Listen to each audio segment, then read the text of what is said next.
Welcome to Coffee and a Conversation hosted by CJ Abernathy for South Dakota District 23 Senate 2020. A father, an activist, a Marine Corps combat veteran of Iraq and Afghanistan, Purple Heart recipient with a bachelor's degree in information technology software engineering. CJ is the executive producer for the Adam vs. the Man podcast with Adam Kokesh, and the CEO of Internet Warlords, the War for the Internet, as well as a former 2018 South Dakota Libertarian gubernatorial candidate, and a 2020 South Dakota delegate to the Libertarian National Convention. If you would like to join this broadcast, click the link in the description. Coffee and a Conversation starts now. Have a great day or don't. The choice is always yours.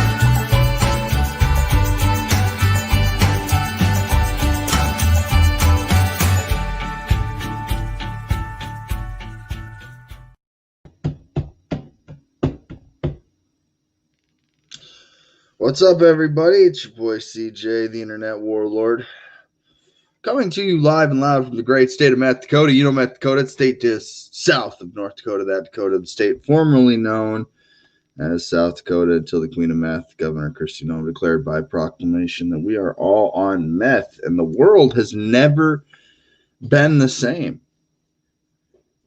It's one of those points in history that you might look back to later in life and say maybe that was the straw, maybe that was the final push that ended the old normal and instilled it with the new normal. So yesterday I got a phone call from an old friend. Bullshitted with my old friend for a while.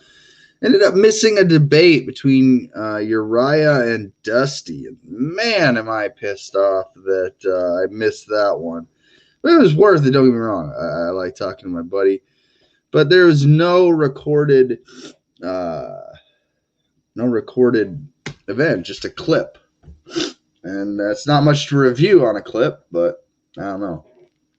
I had asked Mr. Devin Saxon, Communications Director for the Libertarian Party of South Dakota, to join me this morning around this time. If he ends up getting a chance to join us this morning, hopefully we can at least discuss the current state of politics. If you'd like to join this broadcast, please click the link in the description. I don't want anybody to say, well, CJ, you just started saying all this stupid stuff, and I had no chance or ability to respond. That's why that link is there every day. Instead, I get long, lengthy comments talking about how I just bitch, gripe, moan, and complain on the internet all day, and I appreciate that too, though. We live in a very interesting time, dare I say, unprecedented in our history as a country. And I gotta take a moment here to not necessarily apologize, but to at least square things away with those that I believe are more offended by my rhetoric, my language. I'm not necessarily, again, sorry, as I am, okay, for example, for those of you that are Trumpophiles, pedocrats, again, Republicans, Democrats, I don't get it. I don't. And none of you have made it any clearer for me. Like, I've tried to understand it from your perspective. I really have. There's a certain word today I'm not going to say because, it offends certain people. It does. And again, it's I don't want to offend anybody. I don't. I do, but I don't. I want to offend you in a way that makes you think, not in a way that makes you type up a paragraph and complain. I'll see your paragraph and then I'll write you one twice as long. Just because I can. But yeah, I don't want anybody to think that that they have to just listen to this and not be able to participate. You could click this link. You could push this button, take up my whole screen, and tell me how I'm fucking it up. A lot of people don't. They'll use whatever excuse fits comfortably for them, but I don't know. I haven't had any coffee today. I haven't. Oh yeah. You guys know that feeling. That first sip. That second sip. Oh, so good. So good. Now, again, I'm not going to use that word today. Although frequent viewers know what word I'm saying. Now, let's take us back in time to where I used to be. I used to be like a statist. I used to defend the government the way that a lot of these people do. I used to vote for and use my vote as consent to this system. And in my journey of libertarianism, I like what Adam Kokesh has said. And again, being the producer of Adam versus the Man, it's teaching me a lot every day.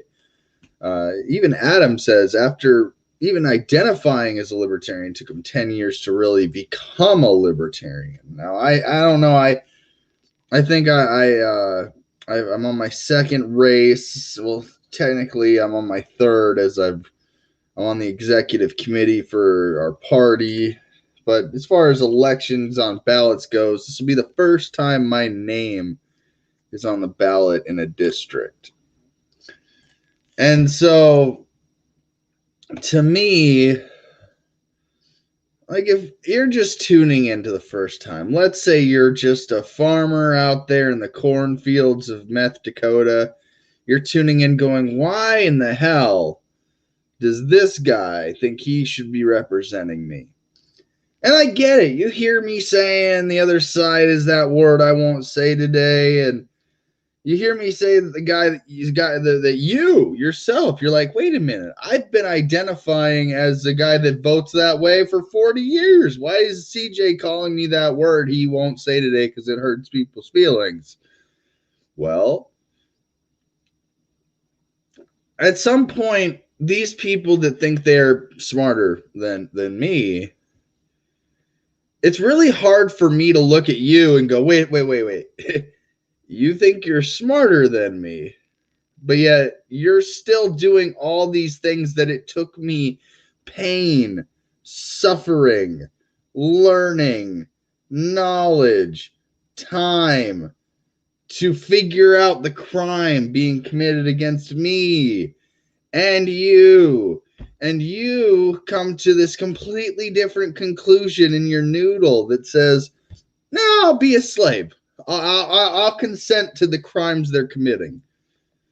Because it's just that's what you're doing. So it makes me question how and if you really are smarter than me.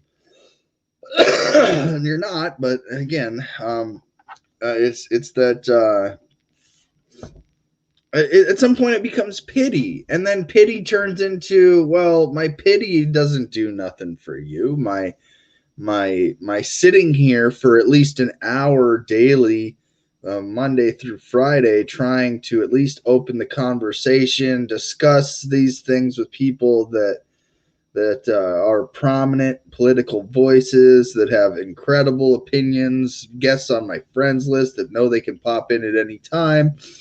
Now, that's another thing that baffles me. You'd rather sit there and look at and watch and watch for your comedic relief. Cheers. I don't know if you know this, but that's literally what I do. That's what I do. I'm here to make you laugh. Whether you agree with me or not is completely irrelevant to me. I am playing a character. I am essentially acting is the best way to put it. Well, at the same time, it's actually gone from that line where I don't know the difference between me being me on this camera persona, coffee and a conversation versus, you know, the CJ that you get when I'm not on the internet. You know, I talk more during this hour than I talk most during the rest of the day. So I say more things in this hour than I will the rest of the day. So I get it all out now, and it comes out in weird ways. It comes out in it comes out in an interesting character persona, personality, whatever you want to call it, and it is offensive to some people. Sometimes I try to be more serious. I try to engage in serious conversation, but in order to get through this bullshit, it's almost like I had to pull up a wall that said, okay, I have to at least make fun of this to the most brutally savage ways possible. And keep in mind, the people that are whining about my rhetoric or my language right now are the same people that are voting for Donald Trump, and you know, they're okay with grab him by the pussy. They're okay with the fact that he walks in on 15-year-old girls naked.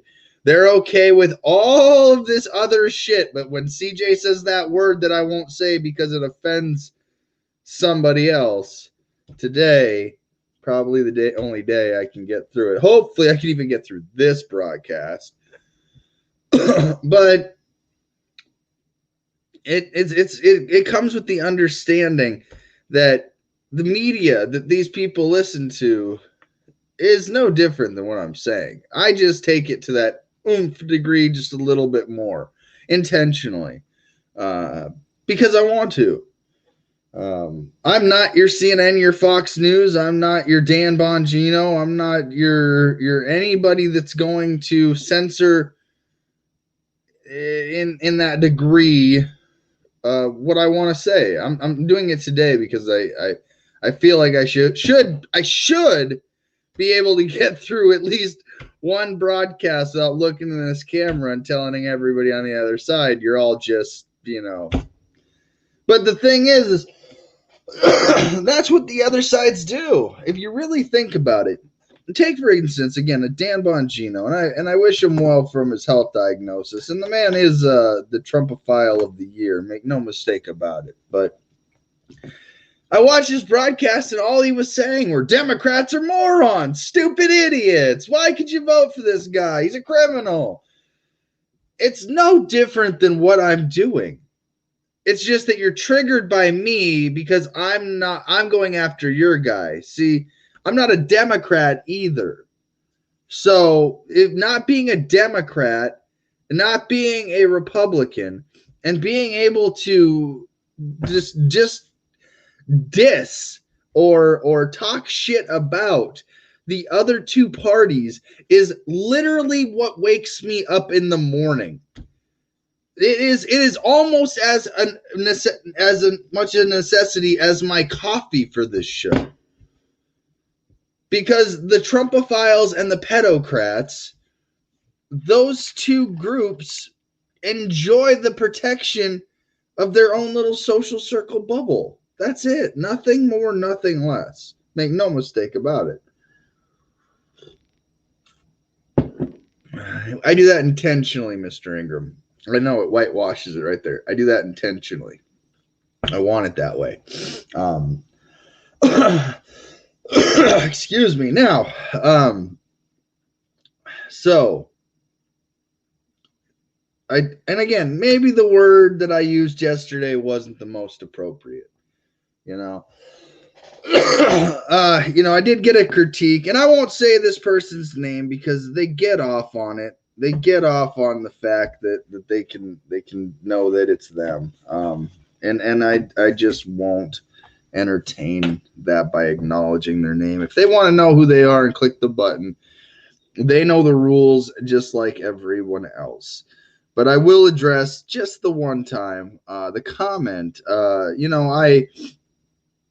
I just sit here on the internet and smoke cigarettes and call everybody that word that offends somebody that I won't say today. And you know what? I'm doing my job. I feel like if you're responding that way to me, I am doing exactly what my goal was.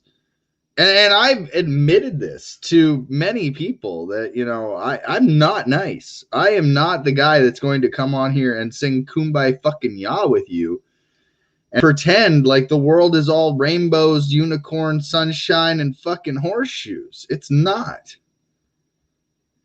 I listen to both Democrats and Republicans say daily the constant dissing and language that no, I am just the answer to that. Now, again, do I know it's tacky? Yeah, sure. It's not. It's hack politics. It's not. I mean, I could go and call anybody anything, and I've done it. I've called Donald Trump a pedophile. I've called Joe Biden a pedophile. I believe firmly that Q is really just a joke, and that anybody that's going to walk in on 15-year-old girls nude just because they can and, just grab them by, like at some point, calling a spade is what I do. And then so you look at this when I run for political office, I promise you, my online persona is not necessarily the mentality I have going into being an elected public official to make law. This attitude of pointing out a spade being a spade is best used for you to point out what's constitutional and what's unconstitutional. See, a lot of people would like to take away that I'm one of the most read up and versed people on the Constitution of the United States. I used to sit here in the mornings. In fact, Coffee and a Conversation's history. This show's very history started at my kitchen table with a book from patriotbeef.com called The Constitution of the United States. And I used to sit here and read this motherfucker page by page by page, and we discuss section by section, read quotes. And back when Facebook used to let me bring people on from Facebook. Now I got to use this, so it's a little different. And you want somebody who's got that thick skin. Like, listen, that this person would like to think that I'm butthurt or that I'm in some way, shape, or form offended or that I look to him for approval. I don't really know. I don't know. I've met this guy one time.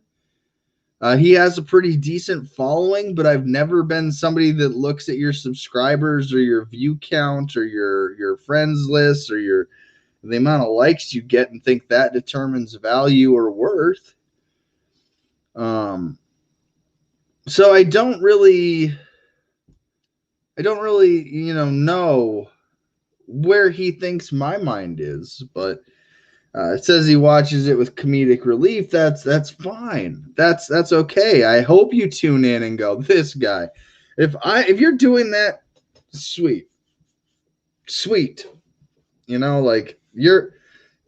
If I'm making you laugh, or even if you find some of this to be just nonsensical, good. My first CD album that I wanted to put out in the world, I had like 8 songs for it, was called I Make You Feel Better About You. And it had some interesting tunes on it. So it just, like I said, I see the comment. I'm not going to make 8 videos, 2 in the truck, 1 having a cigarette. I figured I wasn't even going to really address you at all. But since I know you watch and I know there's others that may feel like you, I feel like there's an opportunity to at least put us on the same footing to say, hey, I get it. It's you want to hear the Mr. Rogers version of politics. Listen, there's NPR, there's PBS. You can go listen to the politic that is more suited for your I don't know, mental state, I guess. If you can't handle what I'm saying, there's other options. I look at it like this. Why even click onto my broadcast if you're just getting triggered by me? See, I don't watch his broadcasts. I used to. I used to watch his broadcasts, and trust me, I used to think, man, if I could just be as nice as this guy, if I could be as nice as this guy, maybe I'd be liked more. Maybe I would have more of those, what do you call them? Likes, Facebook, subscribers, like maybe I'd have that, but I'm not that guy, and I don't ever want to pretend to be it. I think at some point it's fake. At some point I think that it's a phony, it's a fraud, because you're just as capable and you're acting just as much. I mean, it's at some point it's an act too. So, I respect the game though. I really do. Again, I'm not the kind of that gets view shamed. I'm not the kind of guy that gets up in a tizzy because you don't like that I said something.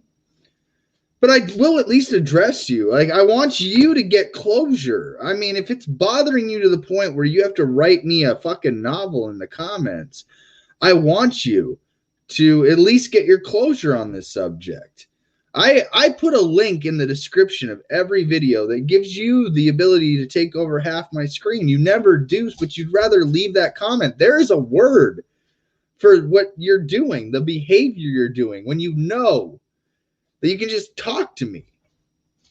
And instead you choose to do what Karens do and write with your thumbs out little messages. Well, I can too, but I want you to have the closure. I want you to have the closure, because at some point, like I said, I don't take to disrespect. There's no point for it. In a sense that if you're on my friends list, I view that differently. I will tell you what, I'm going to tell you this. I treat people differently based on whether or not they are on my friends list. If you're just average Joe Blow out there, but on the internet, if you're not on my friends list, but you've been on my friends list, I treat you differently than if you're on my friends list. See, I treat my friends differently than I treat acquaintances or people on the street. I'll help a random man on the street, like at the tire center. There was an elderly man about in his 80s who couldn't get out of the chair because it was too deep. He asked for some help. I helped lift him up with one of the other clerks there at the tire center. While his wife wouldn't have been able to do that. I'll help somebody. I'll help people in real life, in fake life. I mean, my goal when I interview people is that I sound crazier than you by the end of the broadcast. I want people to know that when you're coming on to talk with me, you could say crazy things, but I'll say crazier. That way you look like the sane one. I mean, it blows my mind. Again, I'm not going to say that word that's offending people the most. But, yeah, anyways. Mike, you're blowing up my comments this morning, good sir. And good morning. I'm going to try to get through all these. There was only was a word to describe backwards thinking and thoughts. What would a great synonym for backwards? Okay. Sometimes satire is the only way to sugarcoat the truth and make it easier to swallow. Frickin' men. The sun coming through the window. Yet we discussed that. I do that on purpose. Those who have never had to turn a distributor counterclockwise to tune a motor must be offended by that word. Maybe. You can ask CJ anything about the Constitution or family law, and he can tell you where you stand. Hint. If you don't have piles of money, you're screwed. Well, that's a good hint. We need a political Howard Stern to shock those that are unwilling to stop and look around at our political situation. CJ, while Mr. Ingram, I believe, unworthy, is that guy. You know, I'm not here to be Howard Stern either. I'm here to be CJ fucking Abernathy. I'm here to be me. You know, sometimes, like I said, sometimes it's I get into a news story and I might be a little more satirical with my comment or with my commentary. You know, we get into a conversation and I might be a little more of a jokester, have a few more laughs at things. But then there's those days, folks, where again, I'm just like you. I'm a person. I'm a live boy there, mama. And I'm a real boy.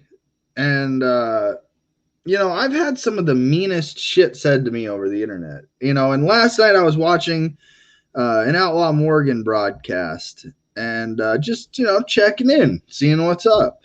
I like listening to call-in shows. And basically at the end of it, the conclusion for the whole show was, well, you basically have two choices: suicide or breakfast. You get to choose. And I thought, whoa, well, we're certainly living in new times today, folks. So when you wake up, like, I think I'm gonna make this into a t-shirt. I'm gonna make suicide or breakfast into a t-shirt. You know what? I can't wait to not be doing politics for a while. Like, I might not run for public office again. I don't know, 10 years. I don't know, maybe 4. Who knows?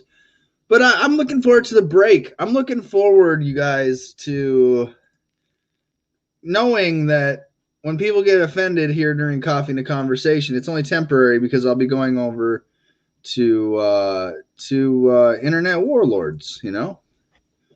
I look forward to it. I look forward to being able to go to this platform where people who get offended really don't matter. And it's gonna be fun. I can't wait for internet warlords. If you have never heard of internet warlords before, let me give you a little preview. We have before us the opportunity to forge for ourselves and for future generations a new world order, a world where the rule of law and the law of the jungle governs the conduct of nations. A warlord is a leader able to exercise military, economic, and political control over a subnational territory within a sovereign state due to their ability to mobilize loyal armed forces. These armed forces, usually considered malicious, are loyal to the warlord rather than to the state regime. Warlords have existed throughout much of history, albeit in a variety of different capacities within the political, economic, and social structure of states or ungoverned territories. Welcome to Internet Warlords, the war for the internet. I can't wait because there's a different feel, a different mentality, a different vibe. I will use that word that offends you. I'm going to hurt your feelings intentionally. I am going to do deep dives into who people are on personal levels and make them really shine. And it's going to be fun.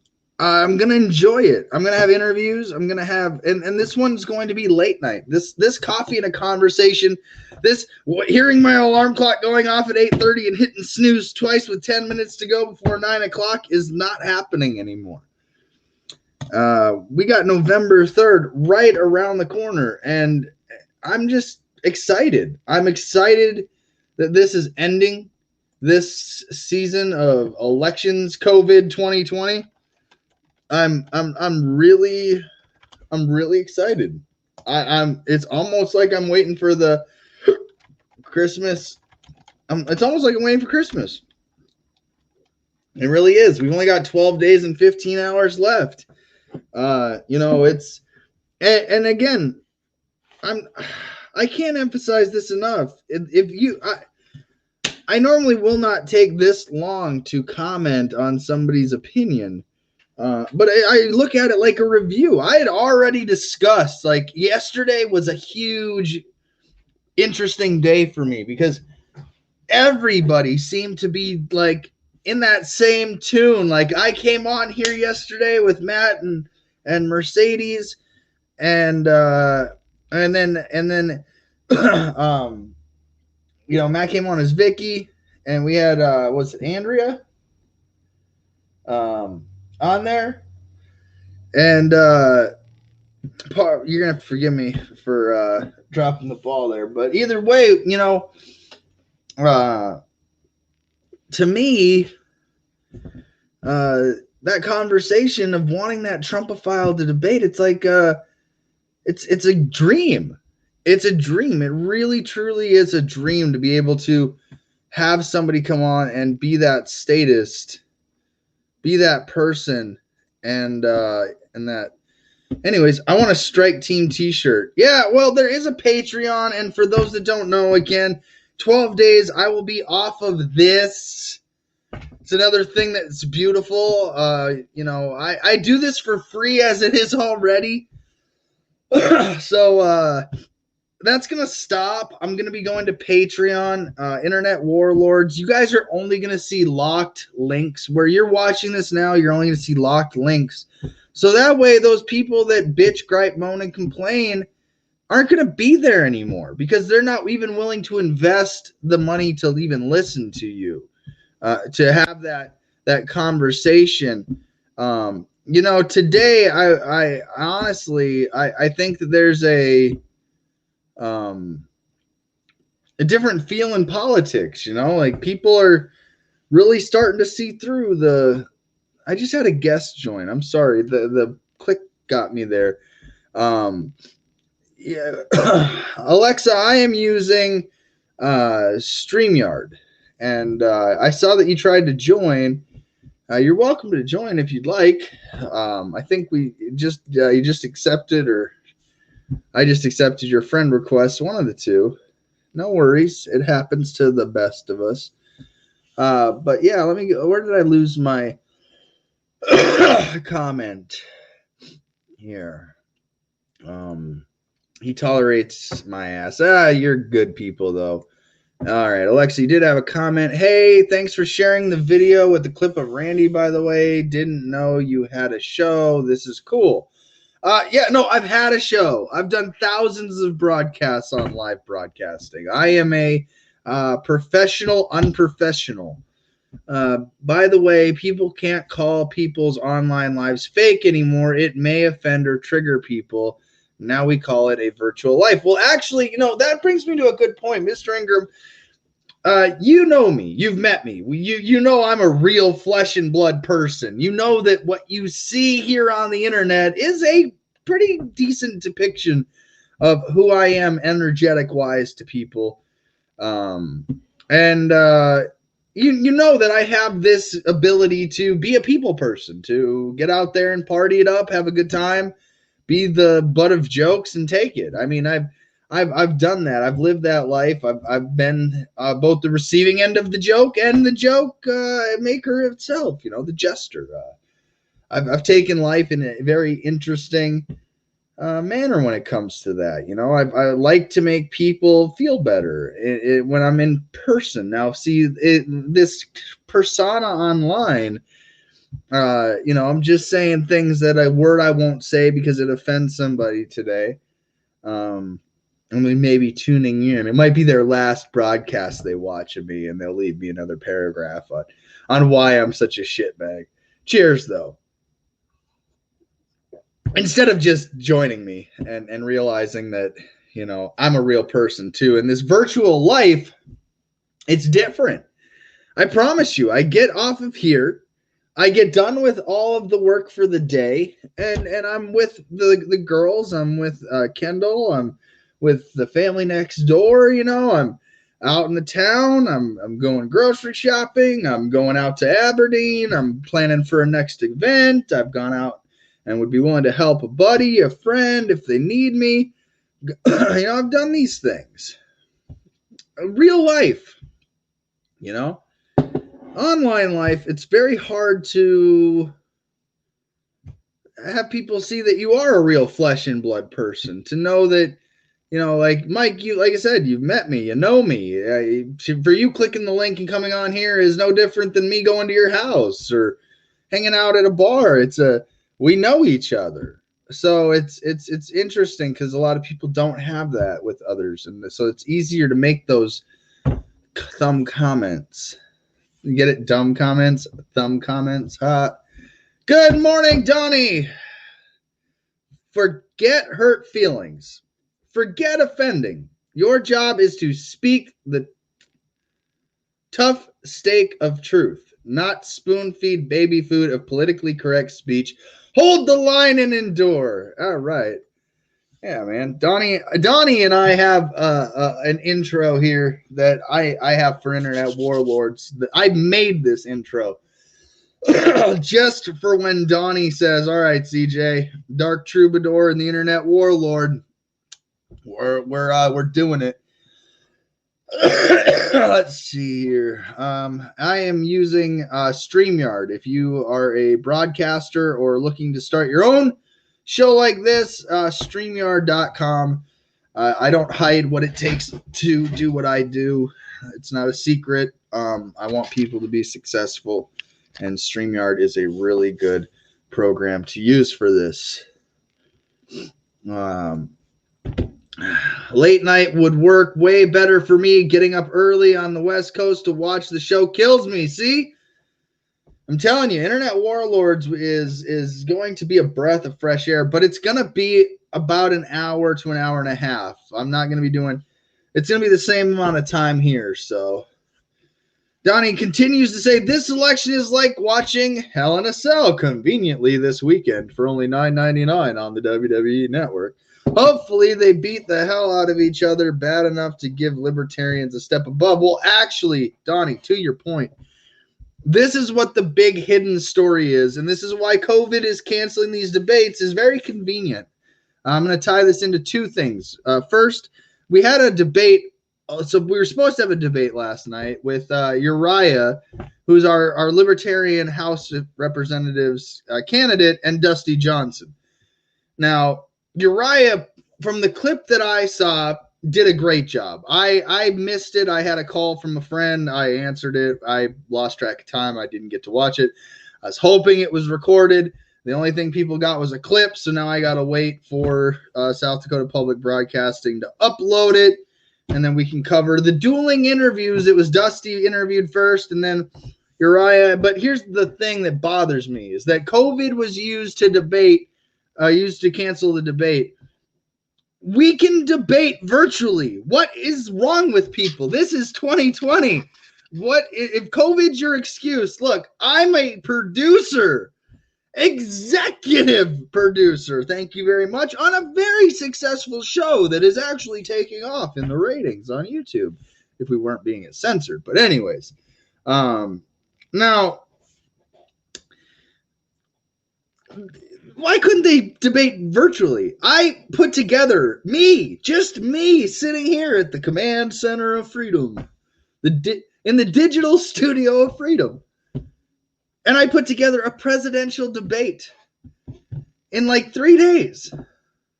Presidential for the Libertarian ticket. Why can't we hear Dusty Johnson and Uriah have a conversation? Is it funny to anybody else that I just so happened to ask Uriah that same day, hey, can you discuss family law issues with Dusty? He avoids those like the plague. And next thing I hear, it's canceled due to COVID. Interesting. Convenient? I don't know. But again, I know that we could have a debate virtually. Don't understand why we're not making that change. But again, from what I saw, Uriah did a great job. And today was supposed to be me and Devin Saxon breaking down the debate and having, us on the sides and listening to the debate between Uriah and Dusty and critiquing it and giving constructive feedbacks and making fun of Dusty Johnson for being the statist propagandist he is.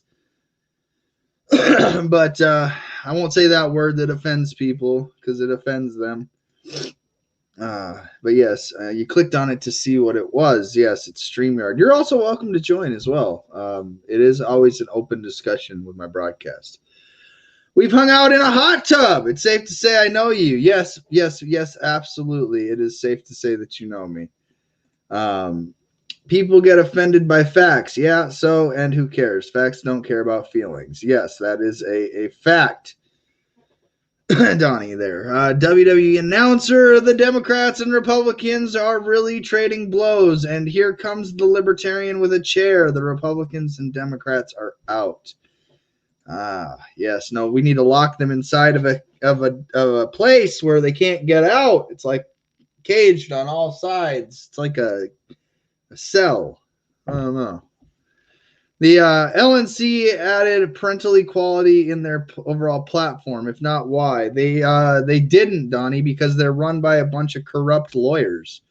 And I figured that out at the convention. They're still great people, though. There are still great people in the party. Don't get me wrong. But they didn't because the party's run by lawyers.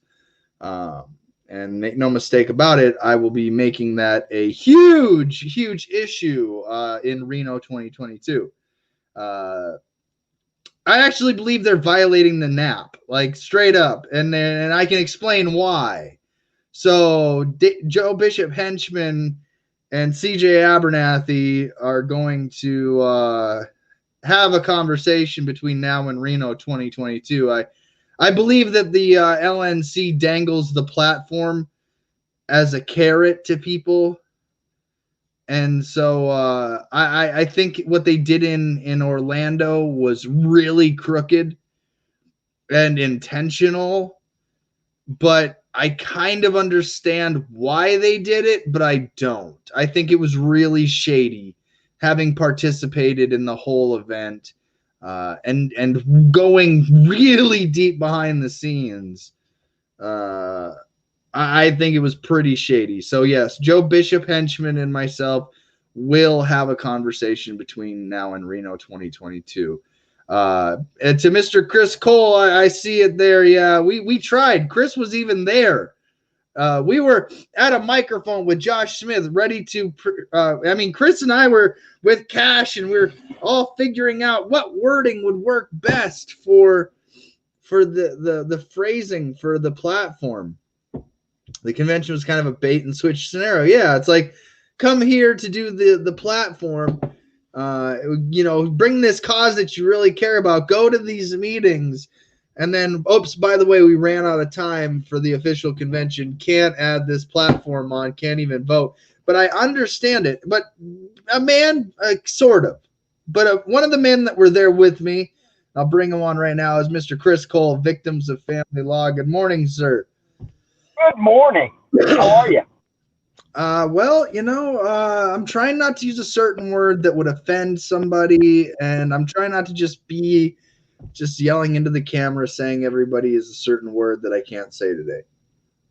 What are we talking about? And I'll see if I can either say it for you or come up with something. Well, let's see if this question that Donnie has asked here will lead you to that word or not. Has the LNC added parental equality in their overall platform? If not, why? So what they have done is they have a shroud of a plank that basically says, parents are important.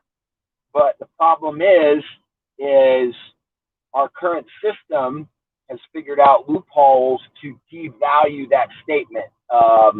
And the state has taken over its own jurisdiction unconstitutionally and basically erased a right. Like take your rights away. So family court is the biggest constitutional rights violation industry, or one of, that we're dealing with. So what we were trying to do was be very specific within that parental rights plank that addressed the issues that the current court system was getting away with to protect against the unconstitutional violations. Do you remember what the words were that we all came up with? No, but it's on my phone. Ending qualified immunity. Yeah.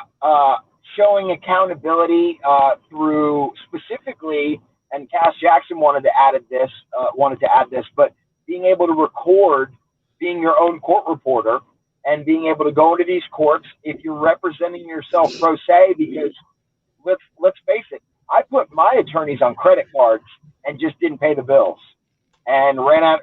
Not everybody has $20,000 in cash. So I charged my attorneys and just bankrupted myself and couldn't pay the bill. But so if you're going in there pro se, you want the right not only just to have access to court audio, but you want video, because video really depicts mannerisms and certain things that go on in the court that you're not seeing through audio. So that was one of the things, and qualified and absolute immunity. And then we also had to remove all federal incentives, which were Title IV D and E specifically. But the federal government should not be incentivizing the state in any way to put profits before parenting. So that was a major one that we felt the federal government, a lot of people just think, oh, well, the courts are just, it's a state issue. And we're trying to say, hey, no, it starts at the top. And there's a strong financial incentive by the federal government to the states that say, collect as much money as possible, and we will match that money. Right. I think my platform knows what those things are, Chris. But no, great breakdown though. But let's speak specifically to the why not did it get on there. You did a great job breaking down what we're trying to do to add to it, but what caused it to not happen? So I say it was lawyers. Yeah, we went in and essentially that's what government is made up of, is lawyers. Yep. So what they've figured out to do is the greatest criminal enterprise is law. If you create law, then you can break law, and you can do all kinds of corrupt crap. And if there is an issue, you can write laws to direct your industries. So, I don't know how many attorneys are necessarily in the Libertarian Party. I really don't.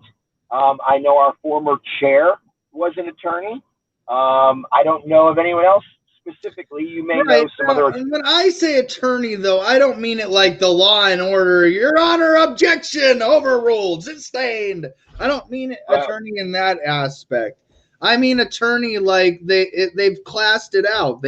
They've separated the delegates from they've made a power structure within the LNC, to where, you could be a delegate from South Dakota wanting to bring a platform issue to the floor, and they make it damn near impossible. Now, one of the things that bothered me is that it took us 100 million, and they'll make up excuses. I can hear the excuses. Well, we had to do this, and we had to do the internet stuff. We took a whole day for credentials. If we would have had to do all that, we would have had time for this. And I get that, but there were the mentality of the people there were, we're just going to get it over with and we're done, and we're not getting to plank issues. We're not even going to have time for this. So really, I had to come to this opinion to myself that, well, we're going to try again next time. Make no mistake about it. We're going to try to have our platform issue addressed in 2022. But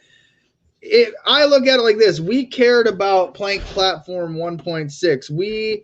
This was what we were going in there like, hey, we got the solution. We just need to put words at the end of this right here. And we can bring millions of votes to the LP. Like, we can justify that, we quantify that millions of votes will come to the LP if we just add this paragraph here. Right, exactly, because above politics is parents. And yes. And so what I'm saying is that if we have a parental rights plank that solves the problem, not just leaves it vague like this, we could the LP. Yes, me as a candidate, as a Senate candidate, can go, well, hey guys, my platform is 1.6 on parental rights, and it says this, and it breaks down ending qualified immunity and equal parenting and recording in court and accountability to the process. That helps candidates, that gets votes, that changes mindsets. But see, the thing is, Chris, is that let's say that there were some people, Chris, that were coming from Hawaii that really wanted to change this platform of self-defense, and their beliefs are strong. They wanted it to they believe that by changing 1.9, it's going to change the world. They didn't have enough time to get to everybody, so they just said no to everybody. And they gave us the whole coin token thing, like we could remove a plank as like us being as that being our platform edition of our convention, but that's not how it goes. We're supposed to have, we bring changes to the convention floor, and then we all vote on them, and we have a discussion about them and why, and we have people and experts like Cash Jackson was there as a speaker to speak to it. Imagine being Cash coming all the way from there, or you coming all the way, or me coming all, we trying, like, even Josh Smith was at the microphone with your words that you had typed out on hand here going, huh, or with the screenshot you had made, and he's sitting here going like, oh. And if you want to pull it up, if you go onto the Telegram chat for Victims of Family Law and you scroll through there, it's there. We covered it. Join Victims of Family Law. You can see it too. But he's ready to read it. And Alex is just sitting there, and next thing you know, they're extending things, and they're making this, that, and the other. And it was like, we're never going to get to this. And it pissed me off.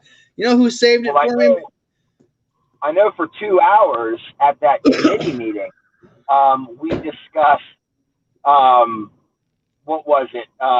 Where boys and girls should pee. If it's okay, it's gender identity. Like, I want to identify if I'm a man, I want to identify as a woman, so I should be able to use the ladies' room because that makes me more comfortable, and you should accept that. So we argued that for 2 hours, and I'm not discrediting that conversation. I'm saying there's more important ones. I also like the one where you were like, not everybody wants to sell their vagina and do drugs. I mean, that's how many. And again, I want to preface this, even though some will still say that I'm being hateful in some way, but we know that realistically, that the downfall in society and culture and self-identification and heterosexuality and homosexuality, not in all cases, but many cases, have to do with trauma, abuse, family law issues. A lot of, I spoke with someone the other day who said, their father was absent, and so my kids, she thinks that has to do with them being gay, and whether I don't want to get into that because I'm not an expert, and I'm definitely not. If you're gay, awesome, do it. I got nothing but love for you. But what I'm saying is that even gay people and people that want to identify as women, if they're men who want to pee in the ladies' room, should also value family law issues. Right. And so this is where I'm saying, Chris, this is where I'm saying, like, those people that are advocating for that are still the same people that are going to vote on your issue. So you have to almost care that they have their issue right now. So again, it was a lot of powerful perspective for me to realize that issue of where boys and girls pee is just as important to them as family law is to you and me. So when you put it in that perspective, that was their time. But now we know in the future we should expect at least 2 hours to discuss this at a committee. Apparently we couldn't settle on just the. No. We are going to have at least 2 hours in 2022 to discuss family law with the committee for the platform committee. We have to send it into the committee first. Oh, no, we're going to do all the processes that the committee needs us to do to have Plank issue 1.6 on their agenda, first and foremost, front and center. So when do we want to do that? When do we need to put in? This is what I was going to say. We just formed a Well, let me get to the conclusion of Orlando here. What really saved me, because I was pissed off, Chris. I was pissed off at the process. I asked people, why shouldn't I just go register as a Republican and endorse Donald Trump tomorrow. This is some bullshit. They're screwing us intentionally, and they know it. Right. At that point of being there. And it was Devin Saxon, our communications director, that really pulled me back into the don't go switching sides. Let's do this at the state local level. Let's do this. Let's make a platform committee in South Dakota, and let's we'll get that changed and put into our platform in South Dakota. So now, if every state did that, if every state took that 1.6 wording and on their platform committees changed and added in that wording, or at least addressed it in that manner, by the time you get to Reno 2022, you've had 2 years to change as many states as you can. Now you have a lot of pull when you can say, well, 15 states have already adopted this. We're hoping that the national can pick up on it as well. And then other states can reform after that. Their biggest argument, I remember, was that it was too detailed and they thought it would be rejected. No. What they said is when we first originally worded it, we had the words Title IV, D, and E. And so that's when we changed to just removing federal incentives, because it specifically they said anything that requires research on the floor is going to be is a no-go, because you don't want people sitting there going, I don't even know what Title IV, D, and E is, but everybody knows federal incentive. Which is why we had a Cass Jackson to speak on it as well. Yes, we know this. Me and you know this, but they think, and when I say they, the LNC at that point believes that we are a word that I can't say today because it offends a certain person. So what we need to do, CJ, and I need to get with you later today, and I'll leave your broadcast and let you do your thing. But we need to get victimsofamilylaw.com up and running, and you're the wizard. So I'm just going to pay you to get it done, and we'll collaborate on that. We'll see what we got. Yeah, and then let's talk about the upcoming Reno, because I will definitely make myself there. 2022 Reno, woo! If the world isn't over. That's been solidified. No, that's the plan. That's like, and again, I hate the fact that the LP can put out, well, Reno 2022, and then maybe everyone's like, wait, is it going to change? But I really do think that they're going to do a Reno 2022 again with COVID. I'm being optimistic. For all we know, the world's going to end in 3 weeks, and this is all moot anyways. That's true. True. I mean, but when the LP puts it out, wherever the convention's going to be, I'm going to be there, and I've got a bone to pick with a few people. And it's going to be fun, and it's going to be dramatic. And I may just motion to censure somebody because, Censure. I'm not afraid of alligators, and people are screwing up. And that's what the word censure is for, to make sure they don't screw up anymore.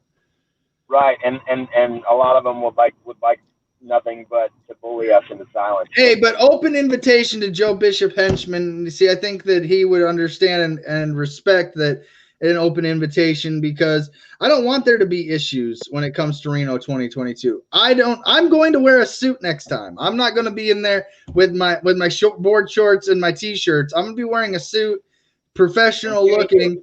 And I'm going, and I'm going to go there, and I'm going to rock your world with some speeches and some things that I'm preparing, because I know how this game works now. And so I open invitation to the chairman of the Libertarian Party to join me on a broadcast, so that way that the animosity's not there. We really want his support on this issue, and we would like to see a smooth process to it, because, like we said in the beginning, and this is my last point, Chris, this change in just this one paragraph will translate into millions of votes over time. Right. It's definitely a marketing tool. It's definitely it is the solution. It is the solution for our party for attention to this subject. It would probably bring over a lot more Democrats and Republicans and independents rather than legalizing sex work and drug use. Chris, real quick before you go, the Republican Party is I've had a few messages from a few people that says the Republican Party's addressing family law. Really, what they're doing is they're finding fancier ways to racket your money and to hide it from the public. They're not actually changing it in a way that's going to benefit the everyday family and child. They're changing it to hide it and be more auspicious for lawyers. And yeah, they're still gonna make sure that they're making money off of it. yeah, it's not family law reform the way you want it to be. It's family law reform in the way that the attorneys will allow it, so that way they can say they're doing it. So make sure you know the difference before you go and say, "Hey, Republicans are adding family law to their blood," and it's like, no, they're legally working with attorneys to give you some kind of semblance of a victory, you idiot. Oh. Well, I guess that's not the word that I was not supposed to say. So at least I didn't go there. I meant to. I was having a discussion the other day. A Trump supporter friend of mine. Whoa! You have Trump supporter friends? Well, we're long. We used to be like step brother and sister, kind of. Okay. Ish. But right. Anyway, so teaser about the issues and whatnot, and she was, she's a Trump supporter, so she was listing all of Biden's lies and nonsense, and I said, so supporting Donald Trump, his lies are more presidential, like they're more worthy of believing, and her argument was that, and I immediately was thinking of you. I was like, man, I should tag CJ in this conversation. But I wanted to ask you this question so maybe we can clip out this response and I'll post it. Oh, lovely. Hold on, let me get into my face here, Chris. Yeah, so So CJ, her response about Joe Biden being a liar and her support for Trump, and then me, commenting back and saying, are Trump's lies more presidential? And I got, she has trolls on there that were attacking me also and saying, done everything that he said he would do. What would you say to that? So I'm going to clip out this response and I'm going to attach this little segment to that comment thread. CJ, go ahead and explain to them all the ways in which Donald Trump has or has not done all the things he said. Wow. All right, so which subject will I start with first? I'll start with the Second Amendment. So Donald Trump likes taking guns first and then going to court to get the due process second, because taking guns first is more convenient than going to court to get due process. Chris, as you know, due process is a pretty fundamental right in the Constitution. Both procedurally and substantively, and where you don't have both procedural and substantive due process of law, you have constitutional rights violations. And those constitutional rights violations, where there is one, we are all living in an unconstitutional world. So therefore, him even saying that has encouraged Democrats and even Republican states to look into red flag laws. If you look into red flag laws, that's what the family law courts want to go to and use to say, hey, that guy right there, he's a criminal. Take all his guns from him. Don't let him be a daddy. He's a bad guy. And you get no due process in that. Not that family court has due process to begin with at all. Now, you combine the I like taking guns first, going to court second to get due process, with the fact that he has increased spending for Title IV D and E funding. And especially E got the biggest boost. It was like a shot of adrenaline straight to the heart. Which we all know, Title IV-D removes the father in most situations, and Title IV-E removes the mother. These roles can be reversed strategically. When they want, strategically, not as often. First process, strategically, 85% of the time is to remove a father. That other 15% of mothers being removed, where they don't get you with D, they'll get you with Title IV-E. In fact, the state has to break the legal bond between a father and his children in order for E to even be effective. So E can break that bond illegally. Yes, illegally, without substantive or procedural due process of law, with not being found guilty in a criminal court of being negligent or incompetent to be a parent. So So yeah, he gave in discussing family law. The biggest thing I have to say is he gave E an adrenaline boost because D is already a pillar of the family court problem. I mean, they give it little pay raises here and there, but it functions it's almost functioned exactly the same throughout time. The only gaining it's really getting is over inflation, and over time as orders and cost of living goes up and people slowly make more money, they slowly gain more money. But E took an adrenaline boost. So if you're a mother who wants to get rid of the baby daddy out of your child's life, you do Title 4D. Title 4E comes along and the state says, okay, well, this child only has one legal protector. In order to remove that legal protector, we have E. So, yeah, Donald Trump really touched on family law issues so great in his time. I mean, to all those people that are saying, well, Trump is all about family law. No, he gave your enemies a pay raise. Now, that's just one instance. I mean, how about the wall? I mentioned the wall. Oh, God. And their argument was the Democrats are the ones that prevented the funding. And I said, wait a minute. Why would Democrats need to prevent funding that Mexico should be funding? Right, because, well, see, the thing is Donald... Okay, so Donald Trump, being that word I can't say that's offending people today, is looking at this from two perspectives. The first one being that he's going to build the wall on a credit card. And that credit card is going to, he believes, be paid by the tariffs through Mexico. Right. And again, it's a hell of a way to strong arm a country into extortion and but you know, hey. Yeah. Well, let's go into some other lies. What else you got? You give me the topics, Chris. It's easier that way. Okay. How about we talk about taxes?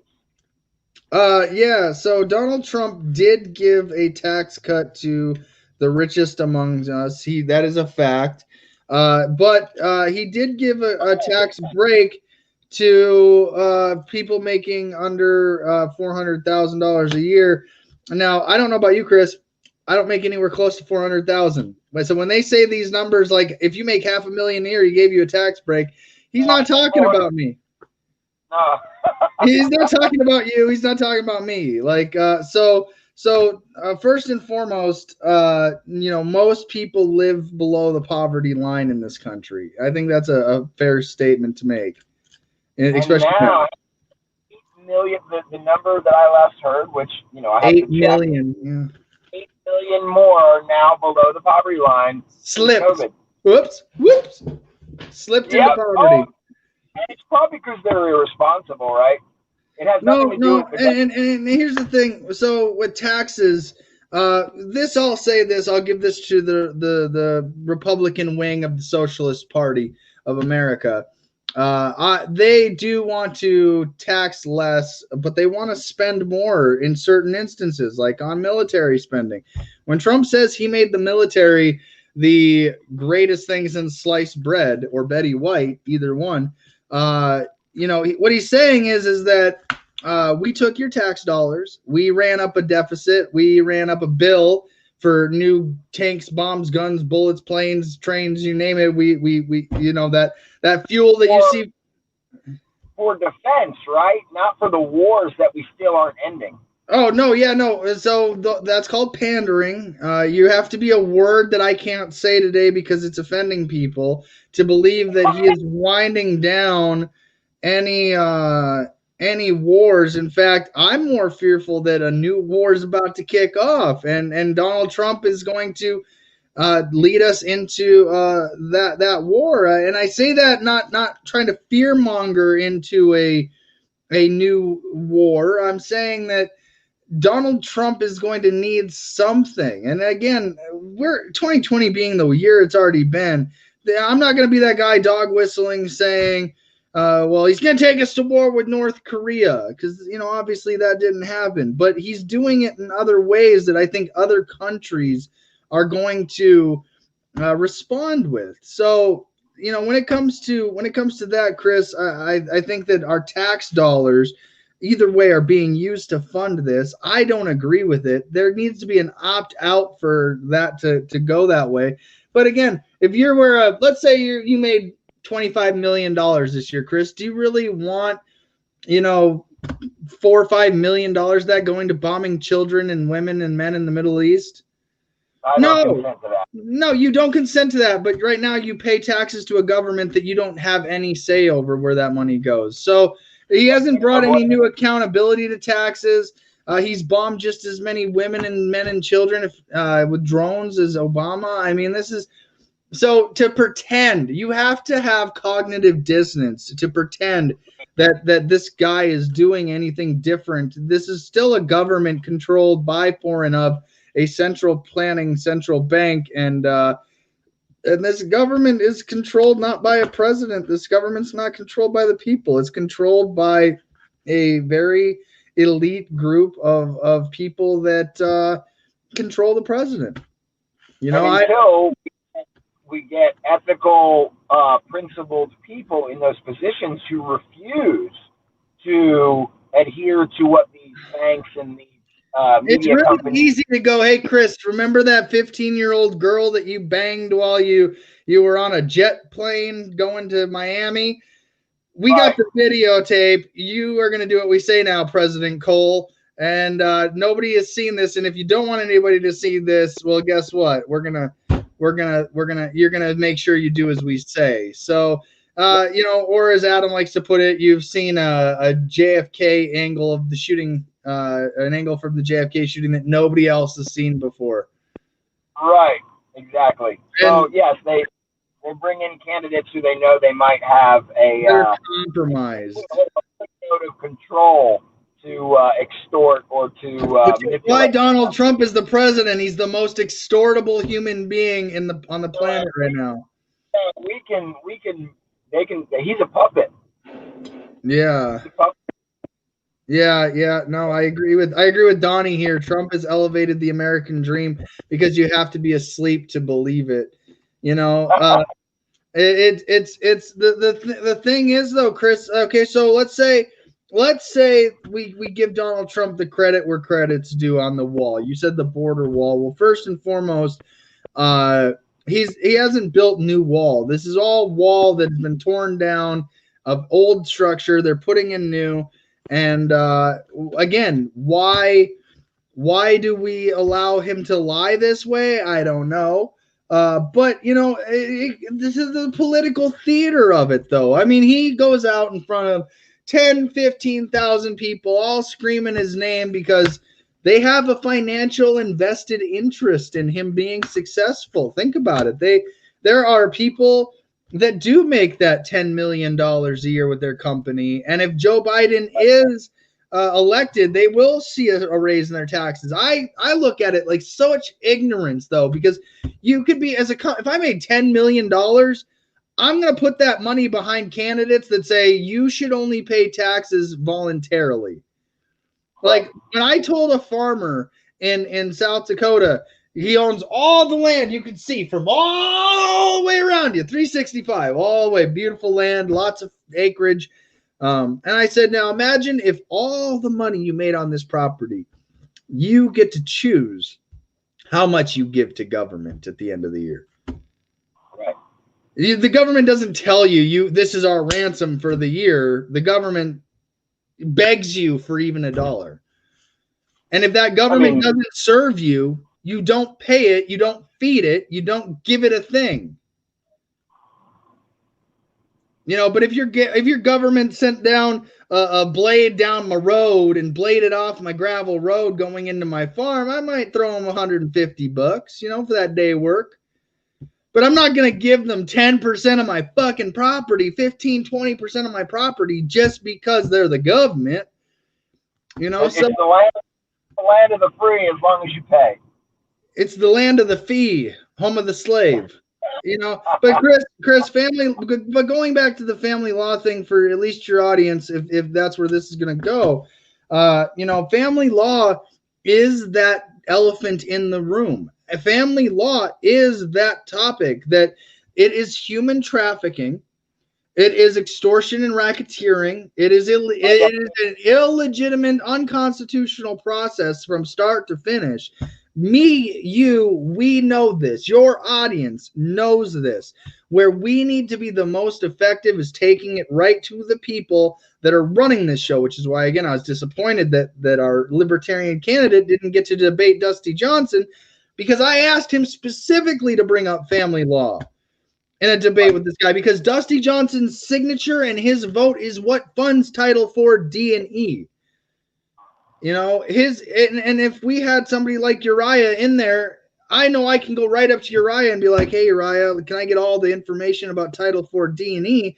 He'd have that. I mean, Dusty has that, but he's not going to give it to you. He's going to hide from you. These representatives, once they get elected, they hide. They hide on this. They hide on the computer.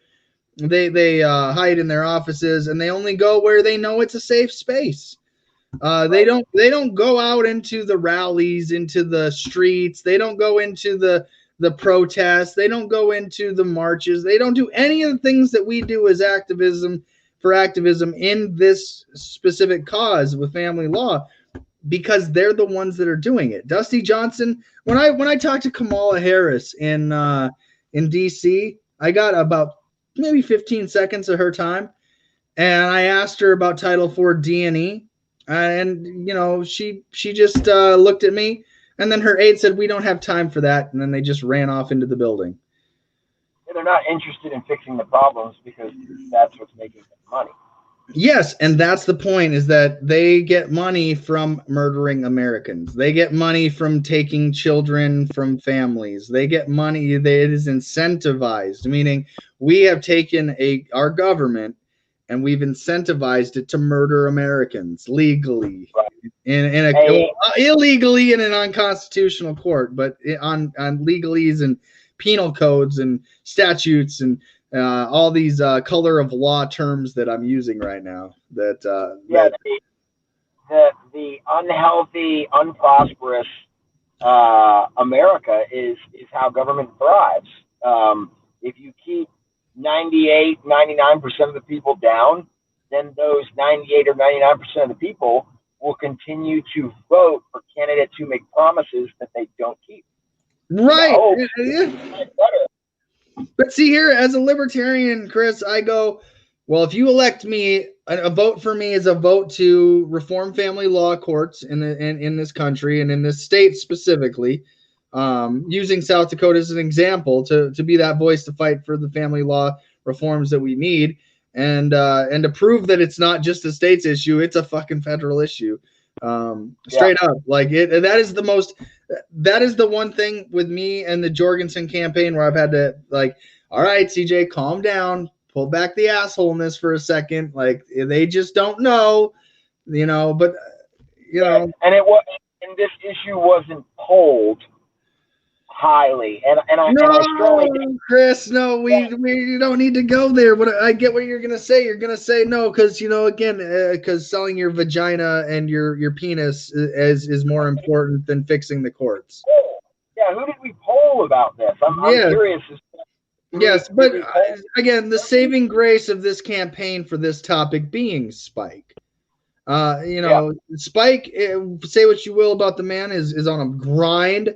But he's versed in this subject. He's one of the reasons why we were able to put those words down for the Plank issue, to really break it down. Okay, what did Spike say? So we know we've got it on video record. We've got it support on saying it. So Spike saves us in that aspect. But I really wish Joe would have gave more of attention to this. You know, it's sad. I think it's a missed opportunity. Again, I'm still voting for them. Spike is the reason. Unfortunately, Joe didn't have the freedom that Spike was able to somewhat be himself and represent himself and the Libertarian Party. And he campaigned essentially separate from Joe, even though they're on the same ticket. Joe was more of the directed, focused candidate who was told what to do by the party, by the campaign, what to talk about, what not to talk about, and they let Spike do his thing. And I think that's going to bode well more for Spike in the future. Yeah. Nothing against Joe, because there's a lot of obviously good principled things she's talking about. But I do believe that instead of shooting for 5%, if she was to speak about family law, she could have had 10, 15, 20%. I guarantee you this is an issue that gets a quarter of the population, because, and I say that because we know the statistics of how many people have been affected by family court. You know, it's almost like this is where, again, I think it's going to be hard to not support Adam in 2024, where he's saying we abolish the federal government, and he's been putting family law front and center. I mean, this is a trifecta of getting rid of the federal government at the same time as abolishing this court system that's unconstitutional to begin with. So, I mean, it's really it's hard to not hear that message and go, well, yeah, we'll just put these two pieces to puzzle together and solve it in a nice format. So, but you know, like I said, speaking to the family law issue specifically, though, it's important for us to realize that this change is going to be slow, that this change is something that me and you know it's the best for this country. Me and you could sit here all day long and say the words that we came up with are the best words to fix the problem, withdrawing the millions of votes. We know this. So me and you, we are ahead of the curve. We just need other libertarians to realize, oh shit, these two are right. Now you got somebody like Toya Johnson in Illinois who's got the abolish CPS issue, and you've got other candidates that are speaking to it. I think that just builds up our strength in 2022. I really do. I'm gonna give this party until 2024 to figure this shit out. Put it to you that way. And I'm gonna. And what's that? It's gonna be our job to push it. And that's what I was going to say, but it comes with responsibility and being on the executive committee for the Libertarian Party of South Dakota, hopefully being a part of the platform committee when that gets opened up here, I'm sure after all this election stuff's over and campaigns are done and we have more people to focus on this task-oriented specific topic. We're going to take the exact words that we came up with in North Carolina, and we're going to adopt that to our state platform. Hopefully, you know, we still got to go through the process, but it'll be a microcosm of what to expect. It'll be training, practice for the national level. And so, like, when I say, hey, guys, I want to make a change to playing platform 1.6, I'd like to bring in Chris Cole to speak to issues on family law and why we should adopt this. And, you know, use you as an expert. Use Cash as an expert when it comes to our state committee and why we should adopt this. And anybody that might be on the fence can listen to you and Cash and maybe a few others that if it needs to be on the issue. And like I said, use that as practice. Give it 4 years. And I know that, you know, in that time frame, hundreds of thousands of kids are going to be killed and murdered and trafficked and you know, parents are going to be suicided and I know that in those 4 years that you know, the court's only going to grow and the taxes, the extortion is going to get worse and the child support payments are going to be more insane and the stories are going to be crazier. More kids on ADHD medicine and autism and more sex trafficking and more. Yeah, but you know, I mean, but it's important that we talk about the ability to sell your vagina and your ability to do drugs. I think that right there is why I joined the Libertarian Party, because you know they recognize my ability to sell my dick is the most important thing on the planet. I support a young lady's desire to do that, but what I support first is her option to have a father that might deter that as an option for her. Chris, you and I think that way. Unfortunately, well, yes, but you and I think that way. But there's people in the LP national level that don't even have kids, that don't, and they're in positions they shouldn't be in. The process, listen, Chris, I'm going to tell you something that I've only told about 10 people. All of this LNC is illegitimate. All of it. And the way they did it this year was illegitimate. But if we don't pretend like it was legitimate, we could lose all party status. That's just the truth of the matter. Because the way they did voting, the shadiness, the things that were brought up, even in the candidates. We forget that the candidates, they were rigging votes in states. They were rigging primary election results in the LP to get the Jorgensen Spike Cohen ticket. They were, in fact, it wasn't even supposed to be Spike. But they did that because they got caught rigging it for Joe, and the two factions came to what I call the Great Compromise, or in the Great Cover-Up. It sucks speaking this way about my own party and being honest about it, because I'm honest regardless of, even if it's my own party, because it's the truth. They rigged it to get an identity politic outcome because they wanted it to be that way.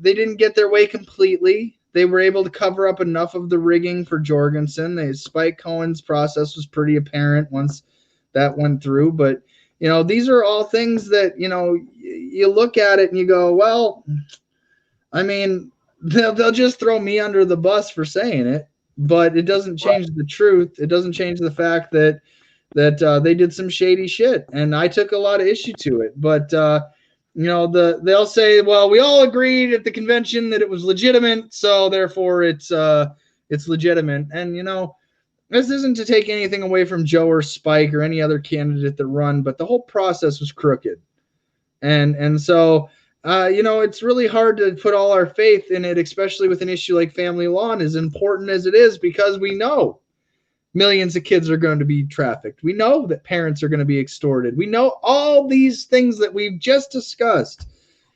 And yet we still got on top of that, deal with corruption even within our own party. And it's take it with a grain of salt. Reno 2022 is not going to be that way.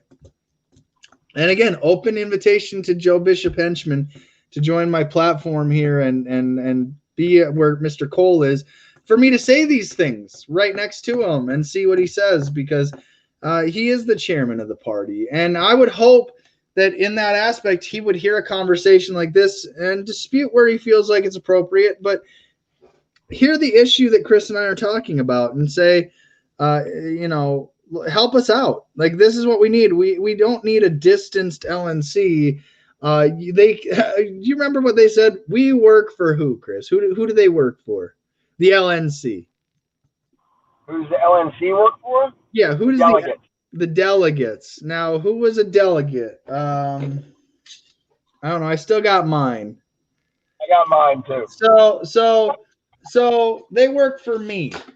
And so when I tell you I want the chairman of the Libertarian Party on my platform before Reno 2022, it's going to happen. And I would hope like I could get Nick Sarwark on here to discuss this issue, and I will open this up for you to join too if we bring up the family law. If I can get them on an interview, I would just prefer that I bring you on and just help facilitate that conversation, because it's an issue that's being hidden so well that it's making me suspect that my own party is crooked and in on it. So. Yeah, so if they're not, you better show up. If you're not involved in the human child sex trafficking industry known as family law, show up. You are, and you're guilty. No, if you don't show up, I'll see you in Reno, and I'm going to say it to your face. Yeah. Whether you're wearing a mask or not. Well, I'm going to go work out, so I got to keep my physical and mental health. It's important to maintain good mental health while going through unconstitutional issues. I know you're going through your own battle, Chris, but you speak about the issue so well that it's hard to deny that, I used to tell you, and I hate saying it, I hate family law with a passion. It is the topic that I despise and loathe. I've personally gone through my own shit. Still going through my own shit. But, I think it takes these kind of in-depth, real, raw conversations to, hash out these issues. I want to say, for example, that anybody is implicated specifically in our party for criminal activity. I'm just saying that shit got so shady that we need to have some accountability conversations and get this shit on the record straight. So I appreciate you being a part of that conversation, Chris. And Victims of Family Law on Facebook. If you haven't seen it, please go check it out. Chris, thanks for joining me today. Yeah, absolutely. Hit me up later. Let's talk about the website. We'll get your website where I can flash a fancy website there instead. Yes. I'll talk to you later. All right, later, Mr. Cole. We'll see you later. Wow, that's a fun conversation with Mr. Chris Cole, Victims of Family Law. See, you never know what you're going to get. You don't know. Mr. Barry Hill says, you and Chris should cover Trump's lies on health care. Nah, yeah. He kind of put me on the spot there, but Travis Grew, all right. Running for North Carolina Senate today. So if you're from North Carolina, we have a North Carolina senatorial candidate coming on today, Travis Grew. What a great show that's going to be. I love listening to Senate candidates. I don't know why Senate candidates are kind of like a thing.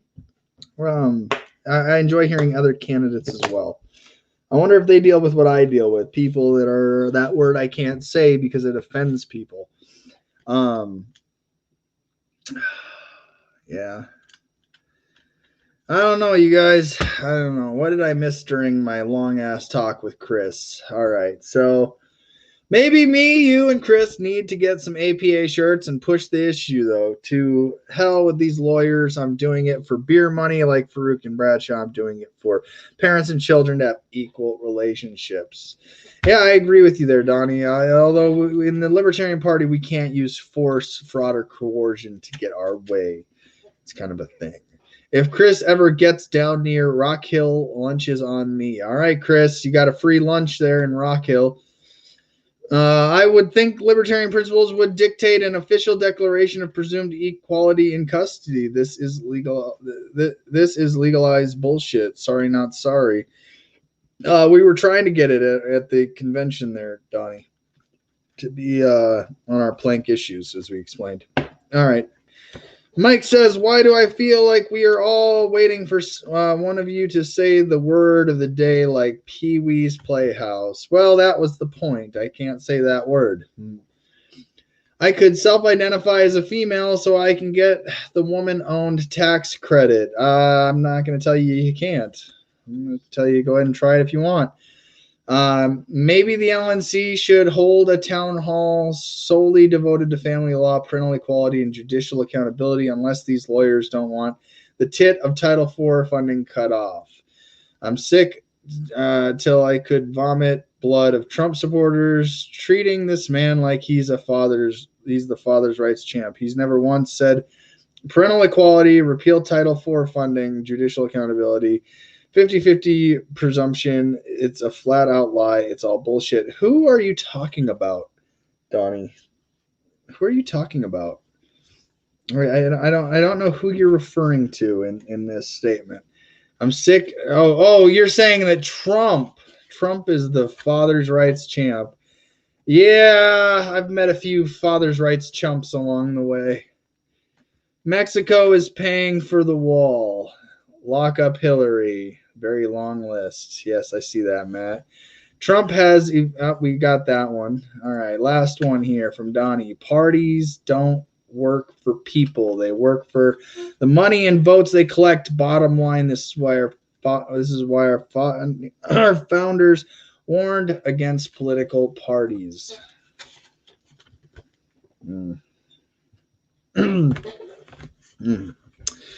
What a show, huh? All right. Well, I made it the whole broadcast without saying that word that offends people. I will try to do better. My inner Larry Sharp is not as good as I don't preach the love like an Adam Kokesh. I don't preach the understanding of a Larry Sharp. I don't preach the humility of a Cash Jackson.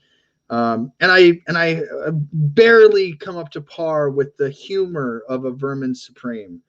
but somewhere in those four as a compass, you'll find my political opinion and where I stand. And you know, I'm at this part of my journey in life where I'm waking up to the bullshit and have been for years, at least since 2012. And I thought that being a statist and kissing the ass of government would stop the atrocities that were being committed against me by the government itself. And it turns out that just being that statist subservient slave is not what's going to stop the government from conducting its unconstitutional business practices against you. It's just not. I've participated in things that most people are too lazy to even learn about.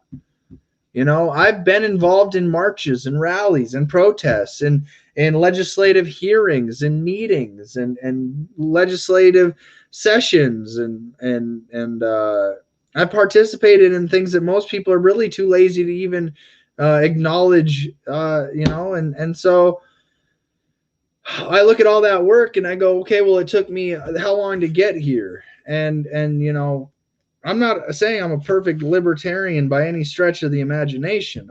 I've sat down, I've read the platform to all of you, broke it down plank by plank by plank, gave my thoughts, and you know, I live a life where I believe all relationships should be voluntary and free of coercion and threats of violence. And I do believe taxation is theft, and I believe that all gun laws and restrictions are infringements on the Second Amendment, which should tell you enough there. I believe in your free speech. I believe in your rights to due process, and I see millions of Americans voting for the same two parties that are, well, at least 120 million voting for the same parties that I know enslave you. And it gets frustrating. And it causes me to essentially lash out on a day where I feel like, you know, this is going too far. And that seems to be a lot more recently in 2020, because I used to have incredible interviews. I used to have, and I still do. Chris was an incredible interview today. But I used to have a lot more friendly, I guess, where it wasn't so angry, and you could tell. And again, this is just me developing over time. You know, I have my persona of the internet warlord. I've been the unspoken undertaker. I've been a lot of things to a lot of people. You know, I have haters out there. I have people that do not like me because one reason or another, somebody told them that I'm an asshole and they just ran with it. I mean, I might have been an asshole on a Tuesday. But those same people are not the same level as I am, where I forgive people that you know, I try to treat people the way I want to be treated. If I'm being retarded, call me a retard. Ah, shit. Well, guess what, folks? I didn't make it all 100. I made it 1 hour and 37 minutes. If I'm being retarded, you can tell me. Join the link. Click the broadcast. Write a long comment. Tell me why. Most people are too cowardice to actually have a conversation with me. That's what I've learned.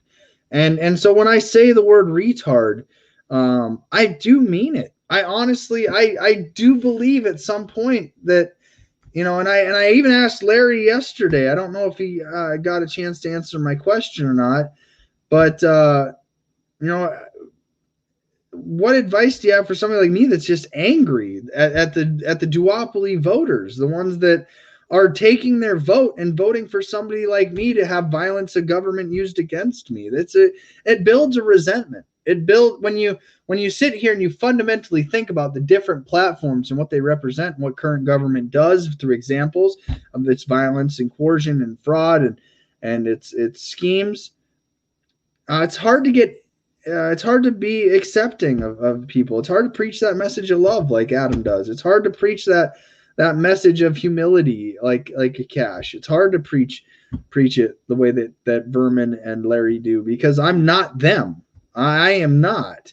And I could strive every day to be, but I'm not going to be something I'm not. And, I'm passionate. I couldn't even make it a whole episode without at least saying the word. But I didn't direct it at anybody. I mean, honestly, tried not to. If I did, I don't know. So, either way, I feel like a good broadcast today. I got Adam versus the Man in about 20 minutes here. So I'm going to, all the links are there. So I'm going to go and do Adam versus the Man. You guys have a good day or don't. As always, the choice is always yours.